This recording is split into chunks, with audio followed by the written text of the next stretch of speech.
Sir Jagan గారు పూర్తి మద్యపాన నిషేధం చేస్తా అని 2019లో ఎలక్షన్స్ అప్పుడు ఓట్లు అడిగారు. ఆ మద్యపాన నిషేధం జరిగిందంటారా? ఇప్పుడు అమ్ముతున్న మద్యం ఎలా ఉందంటారు? అప్పటికంటే ఇప్పుడు వైన్స్లు లేదా మద్యపాన షాపులు పెరిగినాయా తగ్గినాయి అంటారా? మద్యపాన నిషేధం ఏమో కానీ ఆయన చేసేదో చేయిందో తెలియదు కానీ విజయవాడలో కనీసం ఇంకో 100 బార్లు ఎక్స్ట్రా అయినాయి. ఏంటి 50 రూపాయలు కోట 200 రూపాయలు అమ్ముతున్నారు. పేదవాడికి కూలి వచ్చేది 500 600 రూపాయలు.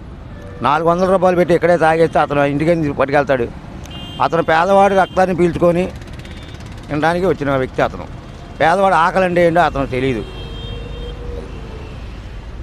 ఈ 5 సంవత్సరాల్లో గంజాయి మత్తు పదార్థాలు ఈ రౌడీజం ఇవన్నీ తగ్గినాయి అంటారా? లేదా హత్యలు మానభంగాలు దళితుల మీద దాడులు ఇవన్నీ తగ్గినాయా లేదా పెరిగినాయి అంటారా అండి జగన్ గారి ప్రభుత్వంలో? హత్యలు మానభంగాలు రౌడీజం అన్నీ అతని ప్రభుత్వంలో పెరిగినాయి, ఎక్కడా తగ్గినట్టు లేదు. 2024 ఎలక్షన్లో ఎవరు సీఎం అయితే బాగుంటుందంటారు? దళితుల పరంగా కానీ ఏ పరంగా అయినా కానీ చంద్రబాబు నాయుడు గారు సీఎం అయితేనే బాగుంటుంది. ఈ ప్రభుత్వంలో యువతకి కానీ లేదా ఇతర సంస్థల వాళ్ళకి కానీ ఉద్యోగాలు వచ్చినాయి అంటారా? ఉద్యోగ అవకాశాలు ఎలా ఉన్నాయి అంటారు ఈ ప్రభుత్వంలో?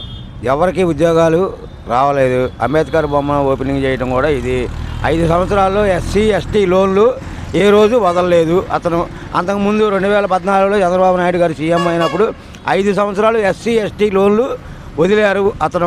ఇతను ఎవరికి వదలలేదు. ఒక బొమ్మ పెట్టేసి విగ్రహం ఆవిష్కరణ చేయడం అతను గొప్పవాడైపోయాడా? ఇది మళ్ళీ ఓట్లు స్టంట్ కోసం ఇవన్నీ చేయటం అతను. ఈ దాడులన్నీ ఆగాలంటే చంద్రబాబు నాయుడు గారు వస్తే ఆగుతాయి అంటారు. చంద్రబాబు నాయుడు గారు వస్తేనే ఆగుతాయి దాడులన్నీ, జగన్ గారి వల్ల కాదు.